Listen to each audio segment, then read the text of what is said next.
Salve, progressistas! Eu sou o Clayson, tudo bem? Como é que você tá?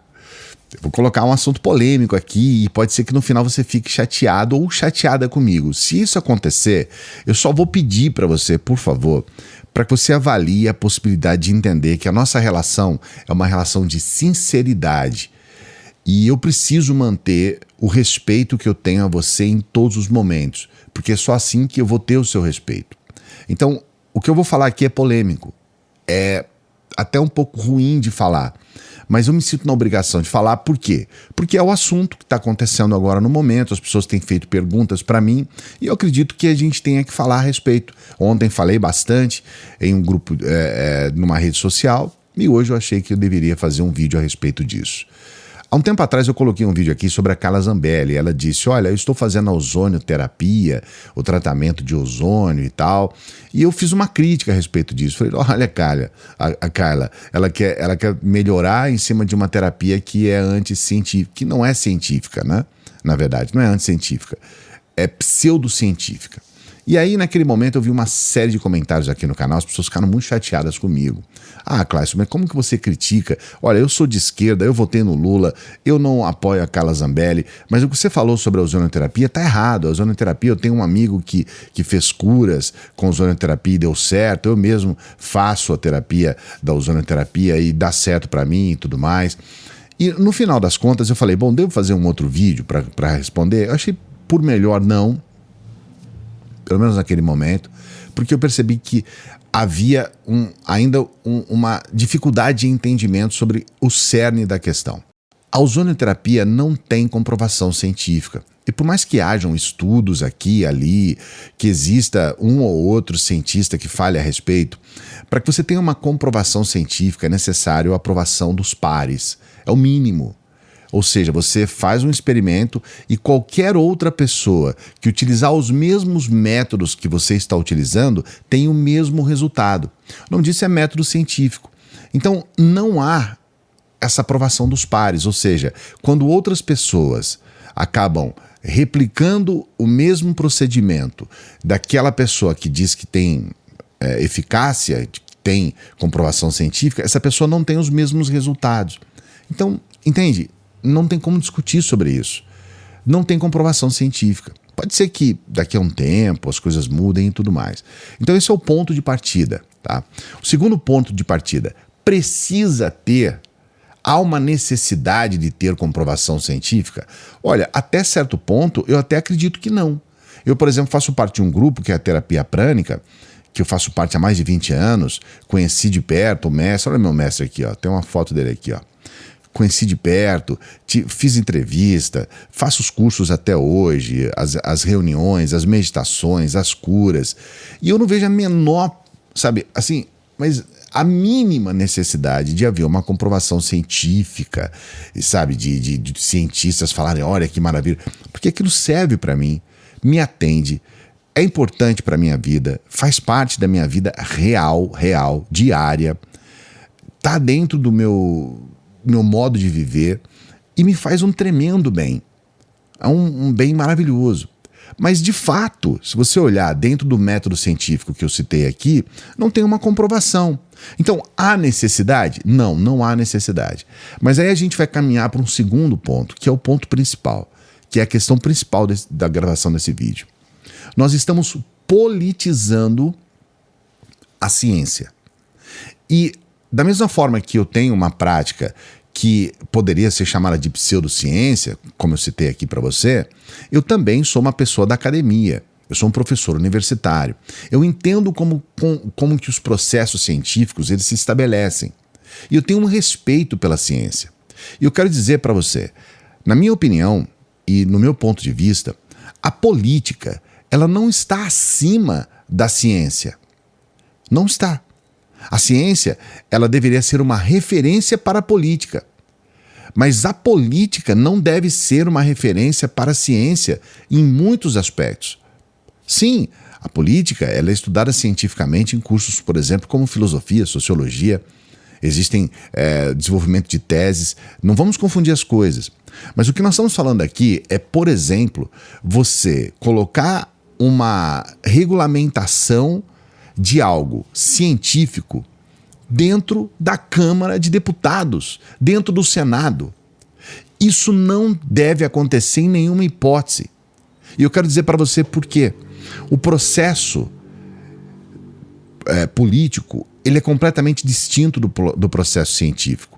O processo político, ele muitas vezes faz com que a gente não concorde com algo, a gente não aceite na integridade aquilo que está ali, mas a gente acaba assinando embaixo e falando, não, vamos aprovar esse troço aqui e tudo mais, porque existe a questão da diplomacia, do entendimento.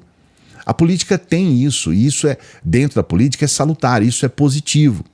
Já com relação à ciência, não existe isso.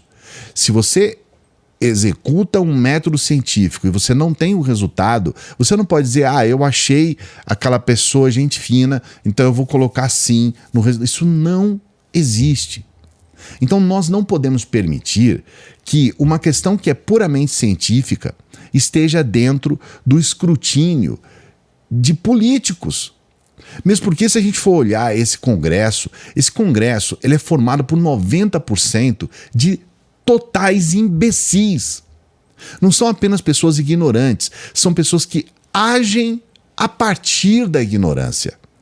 Se você olhar, a gente está acompanhando aqui, né? Estou fazendo a cobertura aqui da CPI, daqui a pouco a gente vai trazer para você os resultados da CPMI. Tivemos uma fala hoje, mais cedo, da Damares, que é uma coisa chocante. Aquilo é uma coisa, é uma aberração. Mas é o processo político. Teve gente que votou, que quis aquela mulher lá. Ela tem o direito de falar, ela está no parlamento, ela está parlando, ela está falando. É um direito garantido a ela. Então... Agora, o que eu preciso dizer para você? Quando esse processo da ozonoterapia entrou no Congresso, uma série de outras questões aconteceram e a gente tem que ver o que está acontecendo por trás. Existe um lobby. Existem empresas que faturam milhões com esses equipamentos de ozonoterapia. Existe uma indústria de curso, existe uma indústria da própria aplicação, do pessoal que aplica a ozonoterapia. Existe também a necessidade daqueles enfermos de ter uma esperança de cura, que tudo isso faz parte do processo. As pessoas criam uma relação sentimental, uma relação de sentimento. Falam, não, peraí, minha tia se curou, eu me curei, aconteceu alguma coisa com alguém. Mesmo que a gente não entenda diretamente se isso é em decorrência da terapia, a terapia fez parte, né, do que ela fez ali, então é uma coisa importante. Agora, há um lobby, e isso dentro do Congresso, para uma questão científica, é extremamente prejudicial para o país. Então eu sou completamente contra que a ozonoterapia seja, nesse caso aqui, aprovada por intermédio de políticos. O que eu sou a favor? Que isso passe pelas agências. Nós estamos vendo agora, por exemplo, a Anvisa tem total capacidade de dizer se deve ou não ser regulamentada a ozonoterapia no Brasil. E é a Anvisa, junto com outros órgãos regulamentadores, que tem que tratar sobre isso, de forma científica e de forma distanciada do processo de lobby, de sentimento, de interesses. A questão ali é puramente científica. Peguei 100 homens e 100 mulheres, fiz ali o tratamento, 90% se curaram para essa finalidade. Maravilha.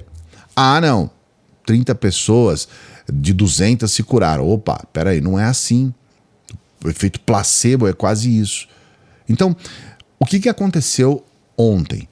O Lula ontem, ele começou a ser defendido por setores da esquerda, que olha, gente, tem que fazer um acordo político aí, o Lula, a gente não pode criar uma situação com o Lula em que ele desconsidere o Congresso, desconsidere o Senado, crie uma situação, o Congresso aprovou, o Senado aprovou, se o Lula não sancionar, vai ter problemas com o Congresso, com o Senado. Eu conheço e reconheço todo esse discurso, mas o que eu quero deixar claro aqui para você no vídeo de hoje, bem claro, tá? O processo começou errado desde o começo. E o Lula sancionar, ele faz com que todos nós, eu, por exemplo, talvez até você, todos nós que lutamos contra, por exemplo, a cloroquina e o tratamento precoce, esses dois malditos que, muito com certeza, provocaram a morte de milhares de pessoas na pandemia, gente que achava que podia se atirar aí no vírus, depois tomava cloroquina ou fazia o tratamento precoce, estava tudo resolvido. Nós que fomos contra isso, a nossa cara caiu no chão. A gente foi feito de otário. Porque essa situação é a mesma coisa. Nós estamos defendendo uma pseudociência, algo que não tem comprovação científica, e é por isso que a gente está vendo até o próprio CFM, que defendeu a cloroquina, ir contra a ozonioterapia. A gente está vendo, por exemplo, uma série de pessoas que estão envolvidas de maneira direta com instituições de farmacologia, não, né? Farmacologia tem interesse aí, porque eles sabem que vai ter uma grana envolvida e tudo mais. Mas o pessoal da medicina, por exemplo, instituições ligadas a médicos e tudo mais, eles estão sendo radicalmente contra essa questão. Então, eu quero resumir dizendo para você o seguinte: é muito triste falar isso, porque eu acredito que o Lula seja o maior presidente da história do Brasil. Por coincidência, ontem mesmo eu coloquei um vídeo trazendo um primeiro Getúlio, né, o primeiro governo Getúlio, quando ele expulsava judeus do país, quando havia uma série de problemas que ele ocasionava. Ele tinha um pensamento eugenista, ele queria embranquecer a população e tudo mais. E eu falei, olha, não tem como dizer que o Getúlio é o maior presidente do Brasil por conta do Getúlio II. Bolsonaro é talvez o pior presidente do Brasil, mas Lula é o melhor. Lula é o melhor. O melhor presidente da história do Brasil. Só que ontem, especificamente, isso eu quero deixar claro para você, ontem o Lula errou. Ele errou ontem. É um erro. Eu peço desculpas se ofende a você eu fazer uma crítica ao Lula, sendo que o próprio Lula falou, olha, quando tiver que criticar, critique. Eu não posso entrar aqui num discurso que seria um discurso bolsonarista, de simplesmente bater palma para tudo que o Bolsonaro faz ou fazia e esquecer dos problemas do nosso país. Ozonioterapia, ela é, pelo menos até agora, ela não é comprovada cientificamente, ela não tem essa comprovação. O debate sobre medicamentos, sobre terapias, sobre procedimentos médicos, ele não deve passar pela política. Então, se o Lula errou, o Congresso errou e também o Senado errou. Todos erraram. Mas do Congresso e o Senado, a gente não tem que esperar muita coisa, especialmente no Congresso. Esse Congresso que a gente tem aí é um Congresso complicadíssimo em muitos aspectos. É claro que tem gente boa ali dentro, mas a grande maioria são de pessoas imbecis, e muitas delas com quintas intenções, quando vem esse aqui principalmente. Então eu estou falando aqui para você com clareza, porque já vi outras pessoas do espectro da esquerda defender a resolução de ontem do Lula. Eu vi outras pessoas dizendo, não, o Lula está certo, existe uma questão política. Eu vi outras pessoas falarem isso até trazendo um âmbito que seria um âmbito de saúde pública e tudo mais. Gente, regulamentar ozonioterapia, que é uma terapia que não tem comprovação científica, está errado. Colocar para os políticos resolverem isso está errado. Isso é uma questão da Anvisa, isso é uma questão das agências reguladoras, isso é uma questão da ciência e ponto final. E a gente não pode permitir a confusão entre política e ciência no Brasil, porque o final disso é sempre uma tragédia, uma desgraça para todo mundo. E você tem todo o direito de discordar. Você tem todo o direito de falar, não, Clayson, eu prefiro o contrário, eu acho que está tudo certo e tudo mais. E aí você coloca o seu comentário aqui. É claro, se você quiser analisar o que eu falei, concordar, agradeço também. Mas eu não estou aqui apenas para que todo mundo fale, olha, Clayson, você é o melhor do mundo, você é o... Não, cara, eu não estou aqui por vaidade. Eu estou aqui para levar uma informação de qualidade e boas reflexões. E se isso serviu para que você tivesse uma boa reflexão, coloque seu comentário aqui. Também quero fazer aquele pedido para que você nos ajude naquele projeto que nós estamos desenvolvendo. Nós estamos editando um livro sobre lawfare. E se você é advogado, se você é da área jurídica, então eu acredito que você seja impelido a, pelo menos, deveria ser, pelo menos, a entrar no link que nós temos aqui, que é o primeiro comentário, o link da descrição, onde você vai ter contato, um contato direto com o que é esse projeto. É o Lawfare pela Voz das Vítimas. É um livro que eu estou editando junto com a Cotter. É a primeira vez que eu estou editando um livro. Tem um texto meu lá, tem um texto do meu colega Apóstolo Caldense, o Luiz Nassif, meu conterrâneo, e tem que eu acho que é assim, é uma obra de arte que foi feita ali em cima dessas entrevistas com essas vítimas de lawfare. Então entra aqui o primeiro comentário, e eu sempre peço para você que chega ao final dos vídeos, que você nos ajude, para que todos os dias a gente possa estar conversando aqui, né? Para que todos os dias a gente possa conversar. Você pode nos ajudar pelo Apoia-se, sendo membro do nosso Apoia-se e do nosso canal, e você pode nos ajudar com qualquer valor pelo Pix, qualquer valor, desde que você possa e desde que você queira. Peço desculpas se ofendi você em alguma coisa, não é o objetivo do vídeo. O objetivo do vídeo é reflexão. Daqui a pouquinho a gente volta. Hoje tem cobertura da CPI, tá?